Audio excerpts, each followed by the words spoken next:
Hey everybody, welcome back to Travel Trailer Nation. I wanted to talk briefly about the industry today and what's changed over the years. And then there's going to be two more episodes where I get into more about what's happened in our particular situation with our most current trailer that we purchased in 2017. So I realized if I went into this whole story it would be very long. And so I wanted to make sure that I didn't just put some 40-minute episode out there to talk about it. So I wanted to first just kind of bring you up to speed on where the industry was when we got into it, which was 1988, and subsequently kind of our trailer choices, and then what I saw happening after 2008. So we got into trailering, travel trailers back in 1988 after we had a very bad experience in the upper UP tent camping with our kids. And it got below freezing and I hadn't thought to bring a tent heater because I never expected that in June, and we ended up actually checking into a hotel. And also these stories are all available out online in traveltrailernation.com blogs, or particularly in our books as well that are available on Amazon, especially in a guide to purchasing a travel trailer. We talk about our experience going back to that period of time. But our first one was a Jayco. It was a used trailer. It was 1971, so it was 17 years old at the time. Built very well. I mean, the only thing we really had to do on it was reupholster it, do some paint on the outside where the paint had basically really faded, new tires, bearings to be safe, and that was it. And we had that trailer for a little over a year. Next we hopped into a new Sprinter, and that was a great trailer until we got totaled out in Kentucky on the interstate because there was a woman coming the wrong way on our side of the interstate, and a semi had decided to pass me by and actually pulled into my lane and crushed me against the guardrail. So from there we ended up with a Prowler. It was a great trailer, but again, as we moved through these trailers, we're basically doing it because either our lifestyle had changed or there were amenities that we liked. With the Sprinter, it had a bathroom. The first Jayco had nothing, so that was an upgrade. We got into the Prowler. It was almost a duplicate of the Sprinter as far as the floor plan, but it also had an air conditioner and an awning, which the other didn't. From there we went into a Trail Cruiser in 2001. Really nice trailer, very light, easy to pull, just was not great as far as room goes. And now we have 3 German Shepherds, so we're looking for something a little bit bigger than that. Eventually we end up in the Coachman 28FKS, I believe. Beautiful trailer, for as long as it was, which I think was like around 35 feet long, it had just one couch for sitting, unless you were going to sit at the dinette, which would have been a little awkward, but it had a beautiful kitchen. There's almost nothing that I didn't like about it other than the seating. From there we went into a Jayco, made a big mistake, which you can read about on our blog.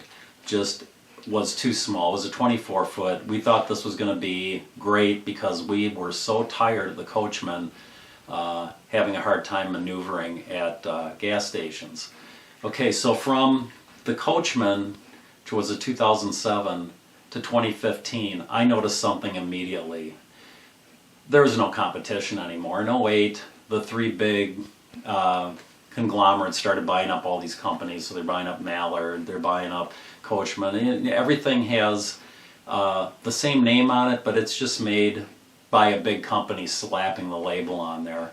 And what we noticed immediately was, man, these trailers have a lot of flaws. I mean, not just cosmetic flaws, but issues that need to be repaired at the dealership. And After that trailer, the 24-foot, which had a lot of issues, don't get me wrong, so did the next one, which was a larger Jayco that I absolutely loved. It an outdoor kitchen I never thought I'd use, and I just fell in love with it.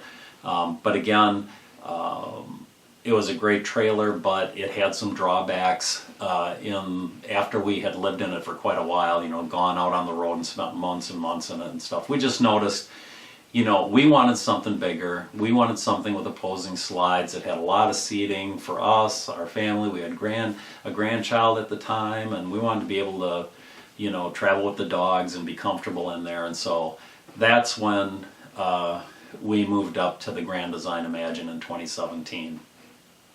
And as I mentioned, all from that '07, which the Coachman had absolutely no issues. In fact, all those trailers before that had absolutely no issues. But this is a new world, and there's no competition, because when you had small little satellite manufacturers around, they had to compete with each other, and their quality had to be spot on, or you were just going to go somewhere else and buy a trailer because you could find one that was built really well. So we got into the dealership to look at the Grand Design trailer, and I noticed right away when I got up on the roof that I wasn't really thrilled with it. And when I started to mention that to the salesman, he said, well, why don't we get the Texas rep for Grand Design on the phone, and we'll send pictures, we'll talk to him, which I was fine with that. At the time, which was March of 2017, nobody in the area had that trailer. That was the only one. And he kind of reassured me that he thought that the roof wasn't an issue, but if it ever was, that they would take care of it. And that's kind of the beginning of the nightmare. So, but the nightmare takes a few years to develop, believe me. There was a lot of stuff going on beyond that. We had a lot of issues with the trailer, not so much during our first, let's say, 6 months of shaking it out, but the next year while it was still under warranty and we were heading up to Wisconsin for my son's wedding, it was kind of a nightmare trip, because I had said to Tammy at one point, if we just quit moving the trailer, I don't think anything will break. Because the first night out, we got up to let's see, where were we at? We were in upper northwest Texas, and there was a storm that was rolling in. We were near Paladuro State Park at a KOA, just an in and out. And our white shepherd was in the bedroom, and she came out, and I ran my hand over her back, and I turned to Tammy and I said, Hannah's wet. We better go see what's going on. We went in, and there was water coming in through the air conditioner in the storm. And as it turned out, those bolts that hold the air conditioner down to the roof with the gasket around it, they were loose. And I mean, not like, well, I could have made them a little tighter. They were like, it was like they had never been tightened. So I ended up having to deal with that mess, and I got those tightened down. The next day we moved the water valve that switches between city water and I guess your fresh water tank. That was messed up, so that even though we were on city water, it was filling the fresh water tank. And I had even remarked to Tammy on the way to the campground, boy, the trailer really feels heavy for some reason today. I don't know why, it just does. And just kind of, and I knew it, in my head, I knew that, well, it doesn't make any sense that it would be. It's the same thing. We've got the same stuff in it. We're just going to the next campground. Maybe we're, going on a slight incline on the way there or something. But that we found out the next morning when we went to leave that tank was completely full. So I ended up spending another hour at that campground draining it through the straw that basically dumps that tank out. Then we went to the next campground, which was in Colorado. And that's when electrical problems started. And they started because Grand Design did not tail one of the outlets correctly behind the recliners. And so they had left a really long ground on there, and it was shorting out. Well, we didn't know that at the time.